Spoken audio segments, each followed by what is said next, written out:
Common Sense by Thomas Paine. Part 3. Thoughts on the Present State of American Affairs. In the following pages I offer nothing more than simple facts, plain arguments, and common sense, and have no other preliminaries to settle with the reader than that he will divest himself of prejudice and prepossession, and suffer his reason and his feelings to determine for themselves. That he will put on, or rather that he will not put off, the true character of a man, and generously enlarge his views beyond the present day. Volumes have been written on the subject of the struggle between England and America. Men of all ranks have embarked in the controversy, from different motives and with various designs, but all have been ineffectual, and the period of debate is closed. Arms, as the last resource, decide this contest. The appeal was the choice of the king, and the continent hath accepted the challenge. It hath been reported of late Mr. Pelham, who, though an able minister, was not without his faults, that on his being attacked in the House of Commons, on the score that his measures were only of a temporary kind, replied, "They will last my time." The name of ancestors will be remembered by future generations with detestation. The sun never shined on a cause of greater worth. 'Tis not the affair of a city, a county, a province, or a kingdom, but of a continent, of at least 1/8 part of the habitable globe. 'Tis not the concern of a day, a year, or an age. Posterity are virtually involved in the contest, and will be more or less affected, even to the end of time, by the proceedings now. Now is the seed-time of continental union, faith, and honor. The least fracture now will be like a name engraved with the point of a pin on the tender rind of a young oak. The wound will enlarge with the tree, and posterity read it in full-grown characters. By referring the matter from argument to arms, a new era for politics is struck. A new method of thinking hath arisen. All plans, proposals, etc., prior to the 19th of April, that is, to the commencement of hostilities, are like the almanacs of the last year, which, though proper then, are superseded and useless now. Whatever was advanced by the advocates on either side of the question then, terminated in one and the same point, that is, a union with Great Britain. The only difference between the parties was the method of effecting it, the one proposing force, the other friendship. But it hath so far happened that the first hath failed, and the second hath withdrawn her influence. As much hath been said of the advantages of reconciliation, which, like an agreeable dream, hath passed away and left us as we were. It is but right that we should examine the contrary side of the argument, and inquire into some of the many material injuries which these colonies sustain, and will always sustain, by being connected with and dependent on Great Britain. To examine that connection and dependence on the principles of nature and common sense, to see what we have trust to if separated, and what we are to expect if dependent. I have heard it asserted by some that as America hath flourished under her former connection with Great Britain, that the same connection is necessary towards her future happiness, and will always have the same effect. Nothing can be more fallacious than this kind of argument. We may as well assert that because a child has thrived upon milk, that it is never to have meat, or that the first 20 years of our lives is to become a precedent for the next 20. But even this is admitting more than is true, for I answer roundly that America would have flourished as much, and probably much more, had no European power had anything to do with her. The commerce by which she hath enriched herself are the necessaries of life, and will always have a market while eating is the custom of Europe. But she has protected us, say some. That she has engrossed us is true, and defended the continent at our expense as well as her own is admitted. And she would have defended Turkey with the same motive, that is, the sake of trade and dominion. Alas, we have been long led away by ancient prejudices, and made large sacrifices to superstition. We have boasted the protection of Great Britain, without considering that her motive was interest, not attachment; that she did not protect us from our enemies on our account, but from her enemies on her own account, from those who had no quarrel with us on any other account, and who will always be our enemies on the same account. Let Britain waive her pretensions to the Continent, or the Continent throw off the dependence, and we should be at peace with France and Spain were they at war with Britain. The miseries of Hanover last war ought to warn us against connections. It has lately been asserted in Parliament that the colonies have no relation to each other but through the parent country; that is, that Pennsylvania and the Jerseys, and so on for the rest, are sister colonies by the way of England. This is certainly a very roundabout way of proving relationship, but it is the nearest and only true way of proving enemyship, if I may so call it. France and Spain never were, nor perhaps ever will be our enemies as Americans, but as our being the subjects of Great Britain. But Britain is the parent country, some say. Then the more shame upon her conduct. Even brutes do not devour their young, nor savages make war upon their families; wherefore the assertion, if true, turns to her reproach. But it happens not to be true, or only partly so, and the phrase parent or mother country hath been Jesuitically adopted by the king and his parasites, with a low papistical design of gaining an unfair bias on the credulous weakness of our minds. Europe, and not England, is the parent country of America. This new world hath been the asylum for the persecuted lovers of civil and religious liberty from every part of Europe. Hither have they fled, not from the tender embraces of the mother, but from the cruelty of the monster; and it is so far true of England, that the same tyranny which drove the first emigrants from home pursues their descendants still. In this extensive quarter of the globe we forget the narrow limits of 360 miles, the extent of England, and carry our friendship on a larger scale. We claim brotherhood with every European Christian, and triumph in the generosity of the sentiment. It is pleasant to observe by what regular gradations we surmount the force of local prejudice, as we enlarge our acquaintance with the world. A man born in any town in England divided into parishes will naturally associate most with his fellow parishioners, because their interests in many cases will be common, and distinguish him by the name of neighbor. If he meet him but a few miles from home, he drops the narrow idea of a street, and salutes him by the name of townsman.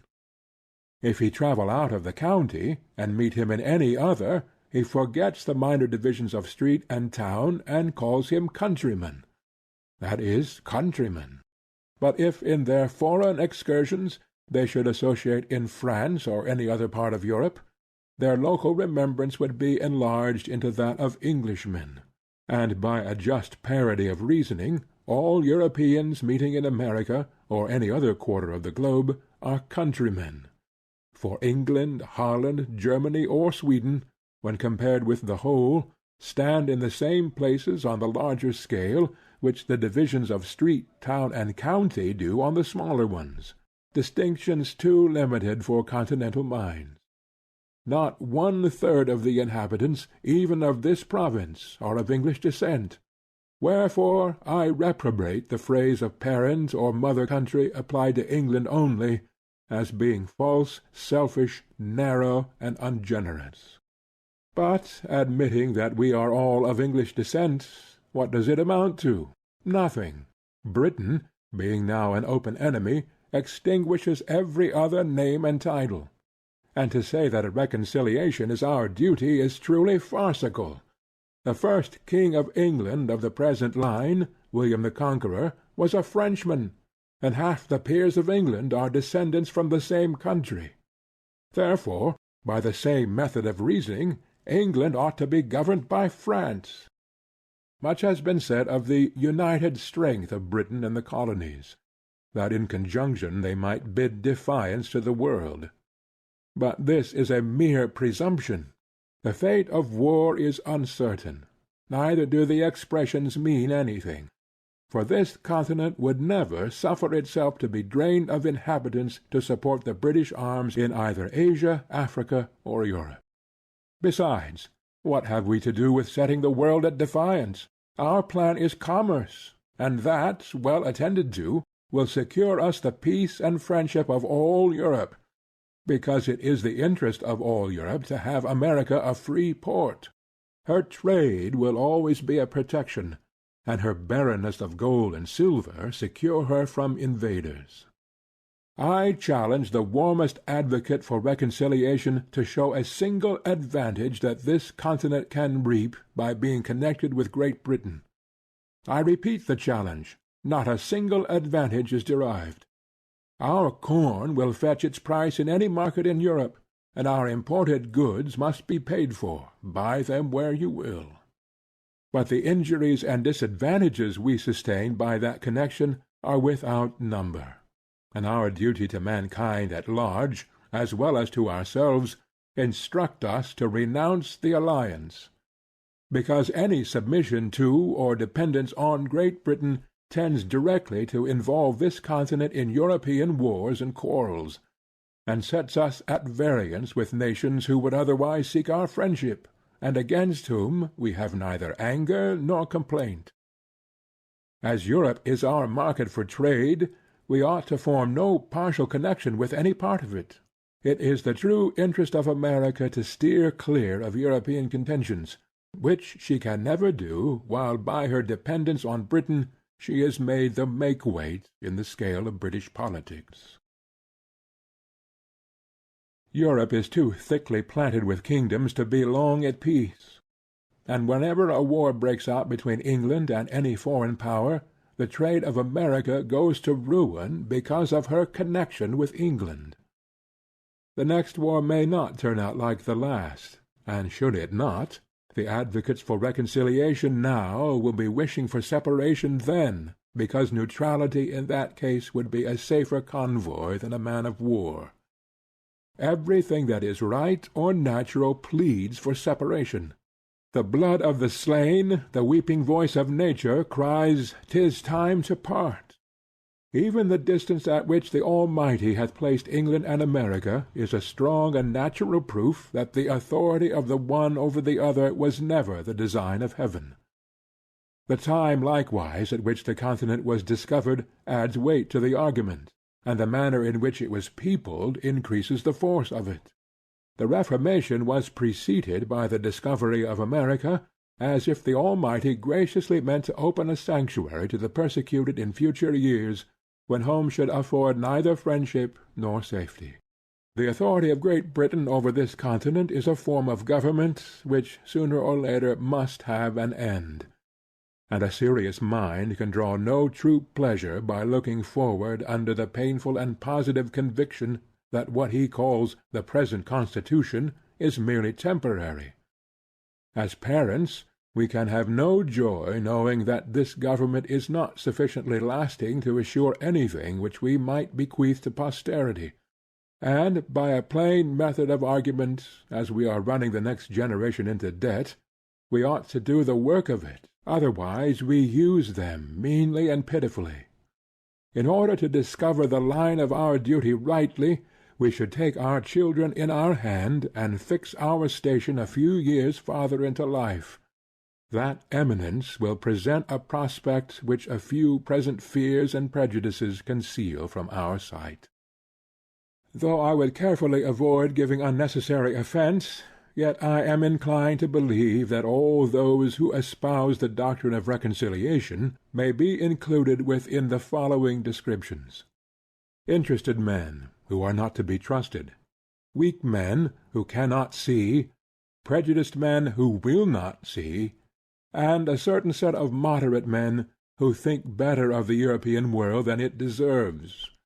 And this last class, by an ill-judged deliberation, will be the cause of more calamities to this continent than all the other three. It is the good fortune of many to live distant from the scene of sorrow. The evil is not sufficient brought to their doors to make them feel the precariousness with which all American property is possessed. But let our imaginations transport us for a few moments to Boston. That seat of wretchedness will teach us wisdom, and instruct us forever to renounce a power in whom we can have no trust. The inhabitants of that unfortunate city, who but a few months ago were in ease and affluence, have now no other alternative than to stay and starve, or turn and beg, endangered by the fire of their friends if they continue within the city, and plundered by the soldiery if they leave it. In their present condition they are prisoners without the hope of redemption, and in a general attack for their relief they would be exposed to the fury of both armies. Men of passive tempers look somewhat lightly over the offences of Britain, and still hoping for the best, are apt to call out, "Come, come, we shall be friends again for all this." But examine the passions and feelings of mankind, bring the doctrine of reconciliation to the touchstone of nature, and then tell me whether you can hereafter love, honor, and faithfully serve the power that hath carried fire and sword into your land. If you cannot do all these, then are you only deceiving yourselves, and by your delay bringing ruin upon posterity. Your future connection with Britain, whom you can neither love nor honor, will be forced and unnatural, and being formed only on the plan of present convenience, will in a little time fall into a relapse more wretched than the first. But if you say you can still pass the violations over, then I ask, hath your house been burnt? Hath your property been destroyed before your face? Are your wife and children destitute of a bed to lie on, or bread to live on? Have you lost a parent or a child by their hands, and yourself the ruined and wretched survivor? If you have not, then are you not a judge of those who have. But if you have, and still can shake hands with the murderers, then are you unworthy of the name of husband, father, friend, or lover. And whatever may be your rank or title in life, you have the heart of a coward, and the spirit of a sycophant. This is not inflaming or exaggerating matters, but trying them by those feelings and affections which nature justifies, and without which we should be incapable of discharging the social duties of life, or enjoying the felicities of it. I mean not to exhibit horror for the purpose of provoking revenge, but to awaken us from fatal and unmanly slumbers, that we may pursue determinately some fixed object. It is not in the power of Britain or of Europe to conquer America, if she do not conquer herself by delay and timidity. The present winter is worth an age, if rightly employed. But if lost or neglected, the whole continent will partake of the misfortune, and there is no punishment which that man will deserve, be he who or what or where he will, that may be the means of sacrificing a season so precious and useful. It is repugnant to reason, to the universal order of things, to all examples from former ages, to suppose that this continent can longer remain subject to an external power. The most sanguine in Britain does not think so. The utmost stretch of a human wisdom cannot, at this time, compass a plan short of separation, which can promise the continent even a year's security. Reconciliation is now a fallacious dream. Nature hath deserted the connection, and art cannot supply her place. For, as Milton wisely expresses, never can true reconcilement grow where wounds of deadly hate have pierced so deep. Every quiet method for peace hath been ineffectual. Our prayers have been rejected with disdain, and only tended to convince us that nothing flatters vanity, or confirms obstinacy in kings, more than repeated petitioning, and nothing hath contributed more than that very measure to make the kings of Europe absolute, witness Denmark and Sweden. Wherefore, since nothing but blows will do, for God's sake let us come to a final separation, and not leave the next generation to be cutting throats under the violated, unmeaning names of parent and child. To say they will never attempt it again is idle and visionary.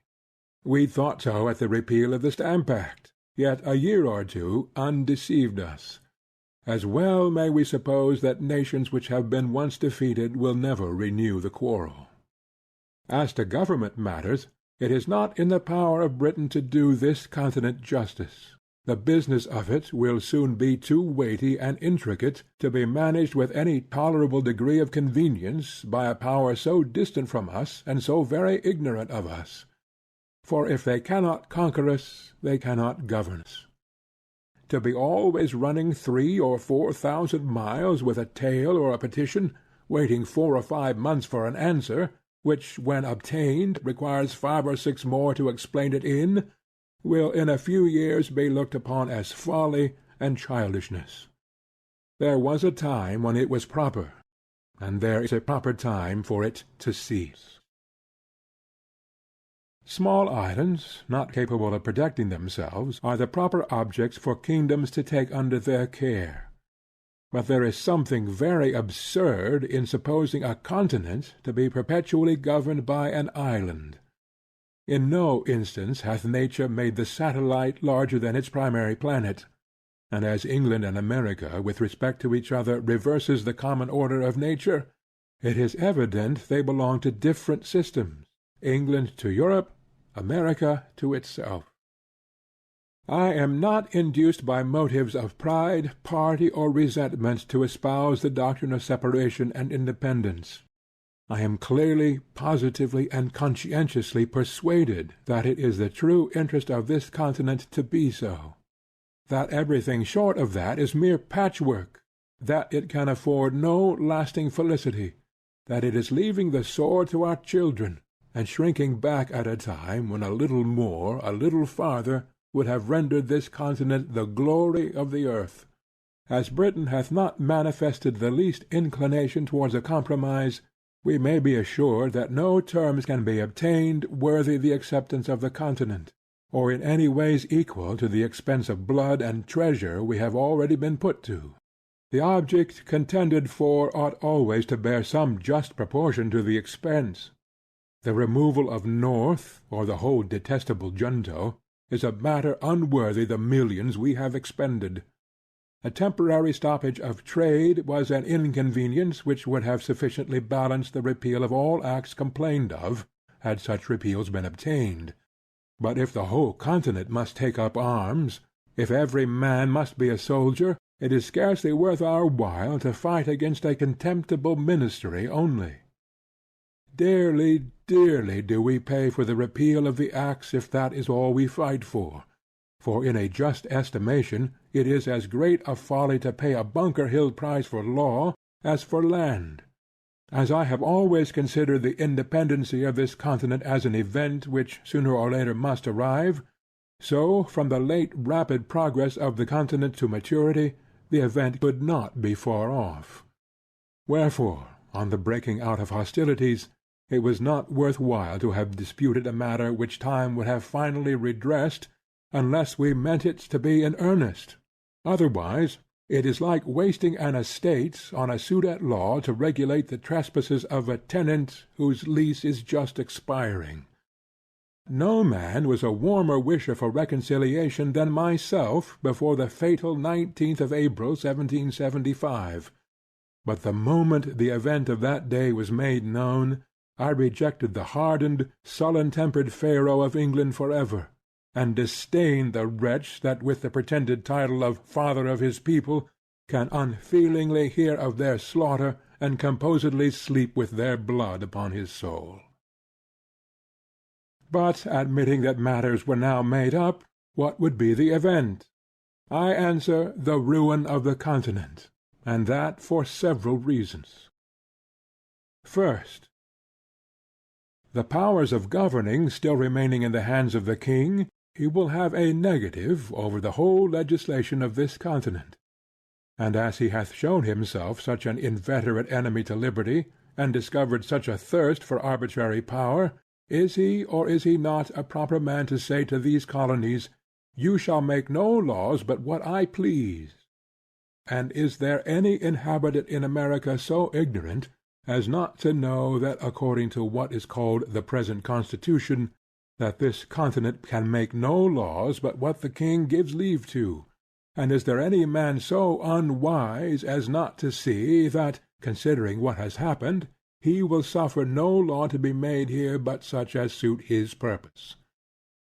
We may be as effectually enslaved by the want of laws in America as by submitting to laws made for us in England. After matters are made up, as it is called, can there be any doubt but the whole power of the crown will be exerted to keep this continent as low and humble as possible? Instead of going forward, we shall go backward, or be perpetually quarrelling or ridiculously petitioning.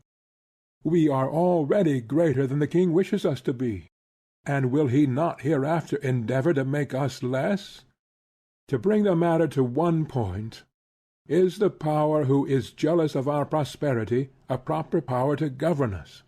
Whoever says no to this question is an independent, for independency means no more than whether we shall make our own laws, or whether the king, the greatest enemy this continent hath or can have, shall tell us, there shall be no laws but such as I like. But the king, you will say, has a negative in England. The people there can make no laws without his consent. In point of right and good order, there is something very ridiculous that a youth of 21, which hath often happened, shall say to several millions of people older and wiser than himself, I forbid this or that act of yours to be law. But in this place I decline this sort of reply, though I will never cease to expose the absurdity of it, and only answer, that England being the king's residence, and America not so, makes quite another case. The king's negative here is 10 times more dangerous and fatal than it can be in England, for there he will scarcely refuse his consent to a bill for putting England into as strong a state of defence as possible, and in America he would never suffer such a bill to be passed. America is only a secondary object in the system of British politics. England consults the good of this country no farther than it answers her own purpose. Wherefore her own interest leads her to suppress the growth of ours in every case which doth not promote her advantage, or in the least interferes with it. A pretty state we should soon be in under such a second-hand government, considering what has happened. Men do not change from enemies to friends by the alteration of a name. And in order to show that reconciliation now is a dangerous doctrine, I affirm that it would be policy in the king at this time to repeal the acts for the sake of reinstating himself in the government of the provinces, in order that he may accomplish by craft and subtlety in the long run what he cannot do by force and violence in the short one. Reconciliation and ruin are nearly related. Secondly, that as even the best terms which we can expect to obtain can amount to no more than a temporary expedient, or a kind of government by guardianship which can last no longer than till the colonies come of age, so the general face and state of things in the interim will be unsettled and unpromising. Emigrants of property will not choose to come to a country whose form of government hangs but by a thread, and who is every day tottering on the brink of commotion and disturbance, and numbers of the present inhabitants would lay hold of the interval to dispense of their effects and quit the continent. But the most powerful of all arguments is that nothing but independence, that is, a continental form of government, can keep the peace of the continent and preserve it inviolate from civil wars. I dread the event of a reconciliation with Britain now, as it is more than probable that it will be followed by a revolt somewhere or other, the consequences of which may be far more fatal than all the malice of Britain. Thousands are already ruined by British barbarity. Thousands more will suffer the same fate.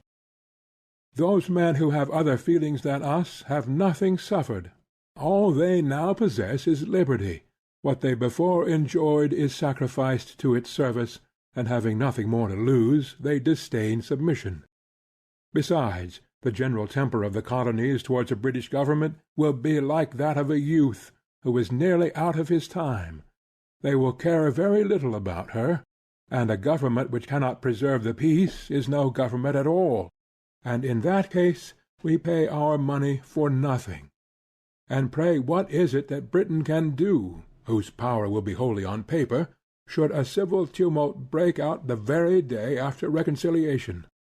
I have heard some men say, many of whom I believe spoke without thinking, that they are dreaded an independence, fearing that it would produce civil wars. It is but seldom that our first thoughts are truly correct, and that is the case here. For there are 10 times more to dread from a patched-up connection than from independence. I make the sufferer's case my own, and I protest that were I driven from house and home, my property destroyed, and my circumstances ruined, that as man, sensible of injuries, I would never relish the doctrine of reconciliation or consider myself bound thereby. The colonies have manifested such a spirit of good order and obedience to continental government as is sufficient to make every reasonable person easy and happy on that head. No man can assign the least pretence for his fears on any other grounds than such as truly childish and ridiculous, that is, that one colony will be striving for superiority over another. Where there are no distinctions, there can be no superiority. Perfect equality affords no temptation. The republics of Europe are all, and we may say always, in peace. Holland and Switzerland are without wars, foreign or domestic. Monarchical governments, it is true, are never long at rest.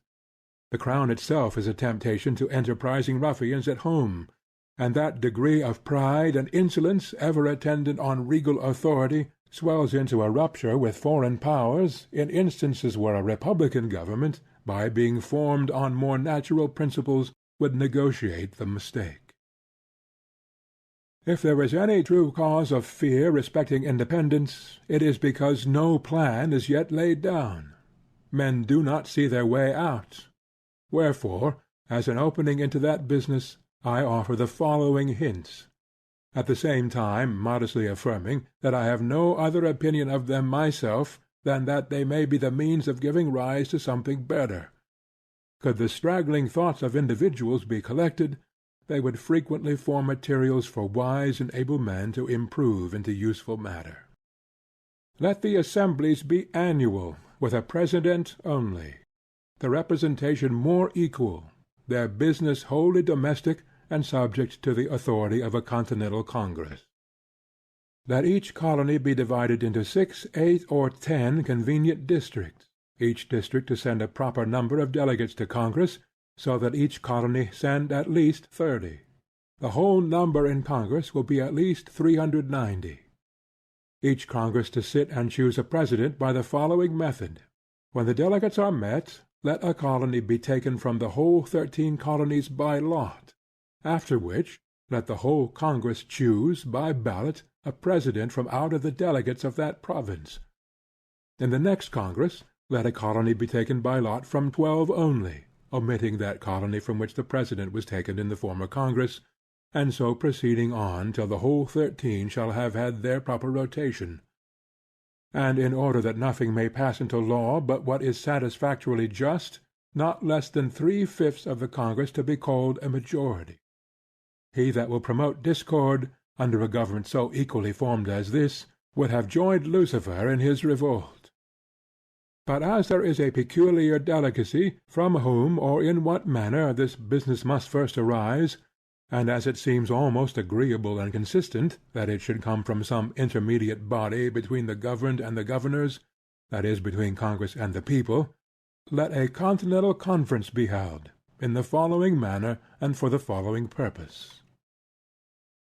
A committee of 26 members of Congress, that is, 2 for each colony.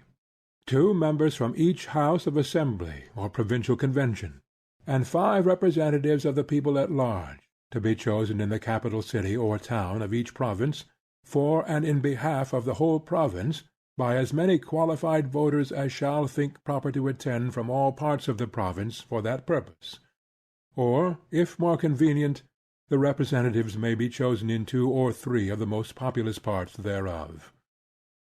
In this conference thus assembled will be united the 2 grand principles of business knowledge and power. The members of Congress, assemblies, or conventions, by having had experience in national concerns, will be able and useful counsellors, and the whole, being empowered by the people, will have a truly legal authority. The conferring members being met, let their business be to frame a continental charter, or charter of the United Colonies, answering to what is called the Magna Charta of England, fixing the number and manner of choosing members of Congress, members of Assembly, with their date sitting, and drawing the line of business and jurisdiction between them, always remembering that our strength is continental, not provincial; securing freedom and property to all men, and above all things the free exercise of religion, according to the dictates of conscience, with such other matter as is necessary for a charter to contain; immediately after which the said conference to dissolve, and the bodies which shall be chosen conformable to the said charter to be the legislators and governors of this continent for the time being, whose peace and happiness may God preserve. Amen. Should any body of men be hereafter delegated for this or some similar purpose, I offer them the following extracts from that wise observer on governments, Dragonetti. The science, says he, of the politician consists in fixing the true point of happiness and freedom.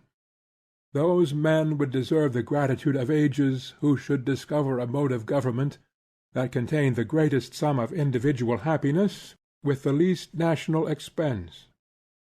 But where, says some, is the King of America? I'll tell you, friend, he reigns above, and doth not make havoc of mankind like the royal brute of Britain.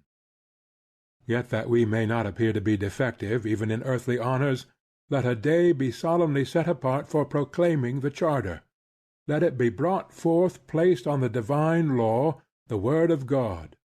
Let a crown be placed thereon, by which the world may know that so far as we approve in America, that in America the law is king. For as in absolute governments the king is law, so in free countries the law ought to be king, and there ought to be no other. But lest any ill use should afterwards arise, let the crown at the conclusion of the ceremony be demolished, and scattered among the people whose right it is. A government of our own is our natural right, and when a man seriously reflects on the precariousness of human affairs, he will become convinced that it is infinitely wiser and safer to form a constitution of our own in a cool deliberate manner, while we have it in our power, than to trust such an interesting event to time and chance. If we omit it now, some Massanello may hereafter arise, who, laying hold of popular disquietudes, may collect together the desperate and the discontented, and by assuming to themselves the powers of government, may sweep away the liberties of the continent like a deluge. Should the government of America return again into the hands of Britain, the tottering situation of things will be a temptation for some disparate adventurer to try his fortune, and in such a case what relief can Britain give? Ere she could hear the news, the fatal business might be done, and ourselves suffering like the wretched Britons under the oppression of the conqueror. Ye that oppose independence now, ye know not what ye do. Ye are opening a door to eternal tyranny by keeping vacant the seat of government. There are thousands and tens of thousands who would think it glorious to expel from the continent that barbarous and hellish power which hath stirred up the Indians and negroes to destroy us. The cruelty hath a double guilt. It is dealing brutally by us, and treacherously by them. To talk of friendship with those in whom our reason forbids us to have faith, and our affections wounded through 1,000 pores instruct us to detest, is madness and folly. Every day wears out the little remains of kindred between us and them, and can there be any reason to hope that as the relationship expires, the affection will increase, or that we shall agree better, when we have 10 times more and greater concerns to quarrel over than ever? Ye that tell us of harmony and reconciliation, can ye restore us to the time that is past? Can ye give to prostitution its former innocence? Neither can you reconcile Britain and America. The last cord now is broken. The people of England are presenting addresses against us. There are injuries which nature cannot forgive. She would cease to be nature if she did. As well can the lover forgive the ravisher of his mistress, as the continent forgive the murders of Britain. The Almighty hath implanted in us those inextinguishable feelings for good and wise purposes. They are the guardians of his image in our hearts. They distinguish us from the herd of common animals. The social compact would dissolve, and justice be extirpated the earth, or have only a casual existence, were we callous to the touches of affection. The robber and the murderer would often escape unpunished, did not the injuries which our tempers sustain provoke us into justice. O ye that love mankind, ye that dare oppose not only the tyranny but the tyrant, stand forth. Every spot of the old world is overrun with oppression. Freedom hath been hunted round the globe. Asia and Africa have long expelled her. Europe regards her like a stranger, and England hath given her warning to depart. O receive the fugitive, and prepare in time an asylum from mankind. End of Part 3.